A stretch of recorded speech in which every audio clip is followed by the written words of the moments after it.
What would Willy Wonka's punishment be if legal action was taken against him? I'm here to find out. I'll only be covering the 2005 version, which I will personally swear up and down is the superior version. Rotten Tomatoes audience be damned. So the movie starts with an introduction to Charlie Bucket, the only child in an incredibly poor family. He's a huge fan of Willy Wonka, building a replica of his factory out of toothpaste caps. I don't think he'll like this video too much. His grandpa Joe recalls his time working for Wonka during his humble beginnings as the owner of a small candy shop. In this flashback, we find out that he sells chocolate birds, which are alive. The Humane Slaughter Act states that if an animal is to be slaughtered for food purposes, the animal must be knocked unconscious to make it painless. But for some reason, this doesn't apply to birds. So for his first alleged violation, he gets off scot-free. Grandpa Joe then tells a story of the time Willy Wonka built a chocolate palace for an Indian prince that then completely melted. Being an expert in this field, he should have seen this coming, but he still built it anyway, while only giving a brief warning not to eat it. This is a case of negligence, something that will come up multiple times throughout this video. Nobody is shown to be injured, but the property is completely gone. Both India and the US, where I'm going to assume the chocolate factory takes place, have identical laws surrounding negligence as far as I know, where essentially the defendant must pay the amount it would take to repair the damages. The palace is mentioned to be 100 rooms. It will have 100 rooms. But that's all we know. The closest thing I could find as a point of reference was the White House, which is 132 rooms totaling to 55,000 square feet. Doing the math, the palace should come to an estimated 42,000 square feet. 50 grams of chocolate costs at minimum 15 cents to produce. A 43-gram Hershey bar takes up 12 square inches, meaning it would have taken 504,000 bars to build. Multiply by 43, divide by 50, multiply by 15 cents, and our first real charge totals to $65,016. Shockingly low cost for a palace this size. So Wonka's factory is raided by spies stealing his ingredients. Gets so bad that he temporarily closes the factory and immediately lays off all of his employees without warning. That's just messed up. Thank God the Hollywood producers that made this know that it's important to treat your employees well. This video's fair use, by the way, Warner Brothers Discovery. The WARN Act, how ironic, states that an employer with more than 100 employees must let those being laid off know at least 60 days in advance, just as long as it affects 50 or more people in a single plant, which that crowd is definitely 50 people. And come on, his products are present all around the world. Those can't be the only employees. He has to have 100 at least. Now, the act states that if disobeyed, each employee may be entitled to the amount they would have made during the violation period. So I have to count them. The chocolate factory is stated to be 50 times as big as any other. In the US, a factory on average has close to 18 people working, so theoretically there are 900 people working for Wonka. Factory workers usually make $16 an hour. Assuming each one works full-time, which is 40 hours a week, that'd be around 343 hours, or a paycheck of $5,488. Multiply by 900, and that's an almost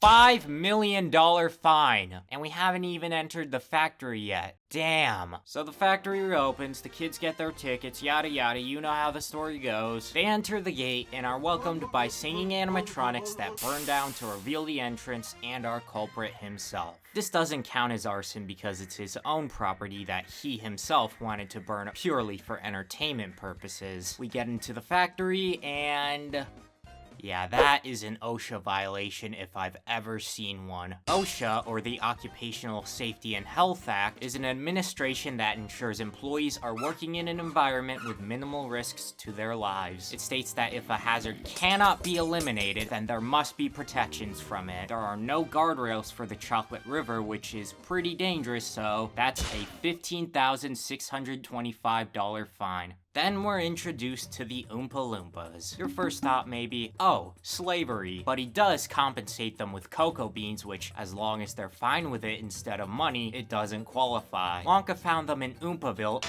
Loompa Land, with a possibly offensive portrayal of a tribe, and brought them to his factory. It's not established if they immigrated to America legally or not. My god, how many touchy subjects can I bring up in a single paragraph? I'm just gonna assume they're legal. So Augustus Gloop falls in the river and gets sucked up the pipe, where we later learn turns him completely into fudge. Willy Wonka does not even try to help him. This is, again, negligence. He's liable not only for his failure to even try to save him, but for hiring Oompa Loompas that do nothing but fucking dance, despite them literally being the ones to save him. Thing is, it's basically impossible to measure how much damage becoming chocolate would be. Nobody in real life has become chocolate yet. So I looked at some cases involving permanent disfigurement and determined that it would be around $1.1 million in damages. So they ride the river where they pass by his cream rooms, which includes the whipped cream room.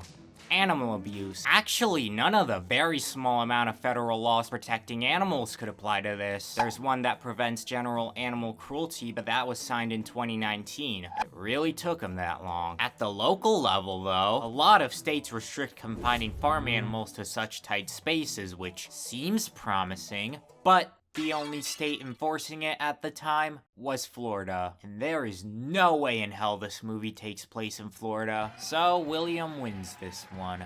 They reach the inventing room filled with what looks to be pretty dangerous chemicals, but it's never stated what they are, so I can't speak on that. Credit where credit's due, we actually gave an Oompa Loompa that swims in water scuba gear. The hair toffee being tested on an employee might raise some ethical concerns, but he doesn't seem to mind. I couldn't find any laws that relate to testing on employees, assuming he consented. Plus, it's not like he can't just fix it with a trip to the barbershop. Yes, scissors do exist in this world. I thought this room would get a pass before the main incident. Then I caught this while watching it a second time. No guardrails where someone could easily fall off and get hurt. That's OSHA violation number 2. And now here comes the part that ruined the development of many children and has some hefty charges waiting. Violet, who I just noticed her and her mother are wearing Squid Game clothes, is given a piece of gum that is an entire 3-course dinner. She chews it, swells up, another song plays. All while Willy Wonka reveals something horrible. I've tried it on like 20 Oompa Loompas and each one ended up as a blueberry. It's just weird. Oh god. It looks as though the purple coloring is permanent, but removing the weight is very much possible, as shown in both the movie and real life. A gastric bypass surgery costs a maximum of $35,000, and looking at the list of permanent disfigurement cases again, I've determined the coloring to be $820K, totaling to $855,000 in damages. For one case, there are 21 victims. So we'll subtract the surgery costs from Violet. She slimmed down through an unorthodox procedure. We'll get to that. So in total, that is $17,920,000 in damages. But I'm not done yet. Since the gum has physiological effects, it could be classified as a drug. And since the machine takes a bit of work to produce one piece, it's safe to assume that each Oompa Loompa was tested one at a time. Any reasonable person would have caught on by the 3rd time that the gum is dangerous, but this is Willy Wonka. He knowingly gave a harmful substance to 18 more people. This isn't just negligence, this is criminal negligence, where it is so irresponsible that it becomes a felony. Drug trafficking carries a 5-year prison sentence, meaning Willy Wonka would face 90 years in prison. And then, Willy Wonka tells the Oompa Loompas to send her to the juicer room. He has 0 medical authority. Last time, the Oompa Loompas weren't directly told where to bring Augustus, so I let that slide. There are, in fact, ones who are doctors, but not this time, oh no. Practicing medicine without a license is punished by 8 years in prison. Ugh, that's it for Violet's scene. He is not topping this one. The best kind of prize is a surprise. Okay, that line is 10 life sentences at least. On to the squirrel room. This one is a bit complicated. Using animals for labor is acceptable as long as they aren't suffering, which the squirrels don't appear to be. But that's mainly intended for stuff like dogs in the police or emotional support animals. You know, domesticated species. Squirrels are wild animals, and the laws on keeping them vary by state. Some do allow it, some only allow it with a permit, and some straight up don't. don't. That's where I have to make a bit of a hypothesis on where the factory takes place. It's somewhere in the US. It's snowing. The buildings are old-fashioned. I'm gonna say Massachusetts. And no, it doesn't take place in Dante's Inferno, aka the UK. It may have been filmed there, it may have British actors, and the story may have originally been written by a British man. But that's an American dollar, come on. In Massachusetts, wild animals like eastern gray squirrels may only be permitted for scientific, educational, or commercial use. The last one applies here, cause he's using the nuts in his products. Therefore, Willy Wonka can indeed keep his squirrels. Whether or not he should though, that's a different story. And I wouldn't consider this an OSHA violation since the squirrels have plenty of space away from the garbage chute. So Veruca Salt and her father annoy the squirrels and get pushed into the trash, Don't touch that squirrel's nuts! where they're about to be incinerated. But conveniently, the incinerator is broken. Now Wonka does at least make some attempt to try and save her by very slowly going through his keychain and giving up midway through. Yeah, no, this is another negligence case. This time though, they aren't physically altered permanently, just requiring some washing. But emotionally, any near-death experience is distressing. I can't imagine how the father must have felt watching his daughter get pushed in. Man, this movie's dark. Negligent infliction of emotional distress differs from state to state. Some require physical symptoms to have occurred for a claim to be viable. Massachusetts is one of them. He knocked it out of the park in this room, no charges. So Wonka and friends enter the glass elevator, which leads to rooms filled with God knows what kind of unseen criminal behavior. The rooms we do see are Fudge Mountain, where he actually supplied his workers with safety gear. Nice work. Then... okay, what the hell? You knew to put guardrails, but forgot to place them in the area where the sheep are being sheared, where most of the work is being done.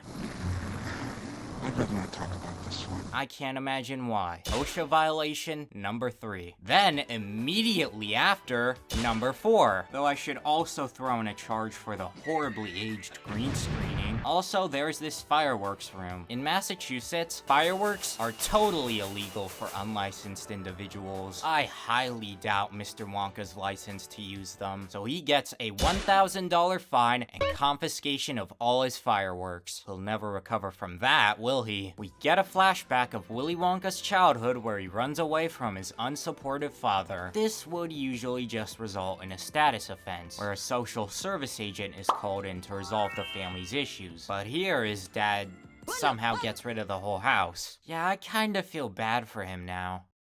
Anyway, here's the TV room. No OSHA violations this time. The only way you get hurt is if you purposefully try to, which Thunder Eagle does. And again, despite having more than enough time to stop him, he lets him get transported into the TV, resulting in... this.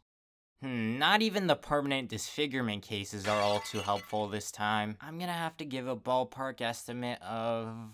$975,000. And how does he try to help him? Let's go put him in the taffy puller. Medicine without a license, again. 8 more years in prison. So Charlie's the last one standing, who would have guessed? They even take a moment to point and laugh at the others. But even after all that is said and done, Wonka still destroys a part of Charlie's roof. Repairing a roof costs $4 to $9 per square foot. This is a really shitty house, so $4 it is. An elevator usually is around 5 feet wide and 5 feet long. The jets, if I were to guess, are 2 feet out on each side, so that's a 45 square foot hole, giving Wonka a massive $180 fine. And with that, his final sentence is... $25,052,696 in fines, 106 years in jail, and confiscation of his fireworks.